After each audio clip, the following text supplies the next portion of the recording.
20 days into Russian invasion of Ukraine, Moscow is yet to capture any of the 10 biggest cities in Ukraine. On the diplomatic front, talks between Ukraine and Russia continue but are yet to produce any breakthroughs.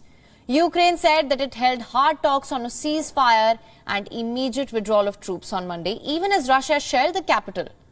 The talks will continue today too. And here's the report on the latest developments.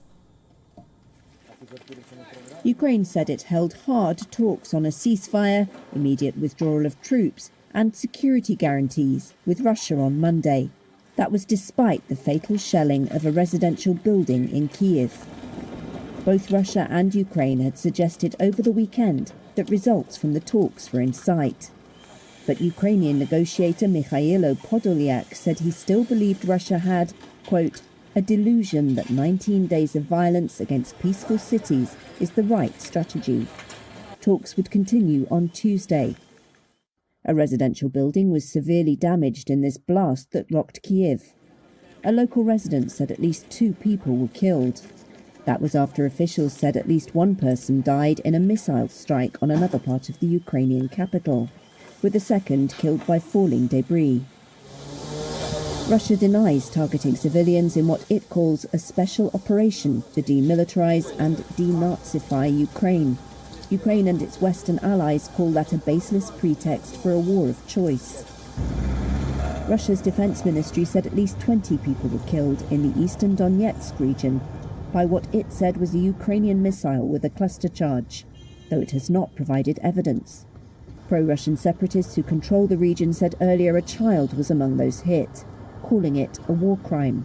A Ukrainian official denied the reports, which Reuters was unable to corroborate. The UN Human Rights Office said its monitors in Ukraine had confirmed the deaths of at least 636 civilians, including 46 children. The actual toll is likely much higher, it said.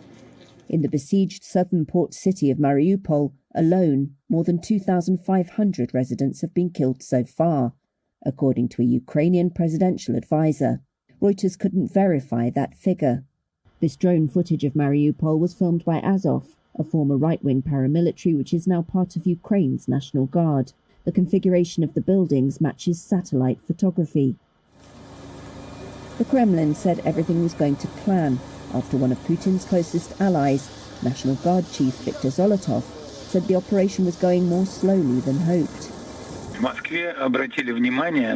Kremlin spokesperson Dmitry Peskov said Russia has enough military clout to accomplish its aims in Ukraine on time and in full, including taking major cities. WION is now available in your country. Download the app now. Get all the news on the move.